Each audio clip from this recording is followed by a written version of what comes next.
Hi my friends. First time நான் வந்து வீடியோக்கு வாய்ஸ் ஓவர் கொடுத்துருக்கேன். எப்படி இருக்குன்னு கமெண்ட் பண்ணுங்கள். எஸ்டர்டே பார்த்துட்டிங்கன்னா ஒரு ப்ரீ என்கேஜ்மெண்ட், அதாவது பொண்ணு பார்க்குற ஃபங்க்ஷனுக்காக நாங்கள் மேக்கப் போயிருந்தோம். அவங்க வந்துட்டு ரொம்ப மினிமலாக மேக்கப்பும் மெஸ்ஸி ஹேர்டும் கேட்டிருந்தாங்க. ஸோ நாங்கள் வந்துட்டு ஃப்ரண்ட்டில் லைட் பஃப் வச்சுட்டு மெஸ்ஸி ஹேர்டு வந்துட்டு போட ஸ்டார்ட் பண்ணிட்டோம்.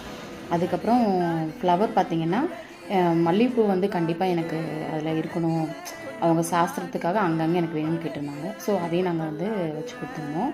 அதுக்கப்புறம் வந்துட்டு சட்டில் மேக்கப் பண்ணி ஹேர்டும் நாங்கள் வந்து ஃபினிஷ் பண்ணிட்டோம். அவங்களுக்கு ரொம்ப ஹாப்பி, ரொம்ப ரொம்ப பிடிச்சிருந்தது அப்படி சொன்னாங்க. அவங்களோட ரிவ்யூவுமே, அவங்க சொன்ன ரிவ்யூவுமே நல்லா ஸ்லாட் பண்ணியிருக்கேன். நீங்கள் செக் பண்ணி பாருங்கள். நான் பண்ண மேக்கப் ஹேர்டு எப்படி இருக்குன்னு சொல்லி கமெண்ட் பண்ணுங்கள், ஷேர் பண்ணுங்கள், சப்ஸ்கிரைப் பண்ணுங்கள். தேங்க்யூ. சாரீ கலர்லேயே அழகாக எனக்கு ஹேர் டூ பண்ணி ஃப்ளவர்ஸ்லாம் நல்லா வச்சு கொடுத்துருக்காங்க. நல்லாயிருக்கு, பார்க்க நல்லாயிருக்கு.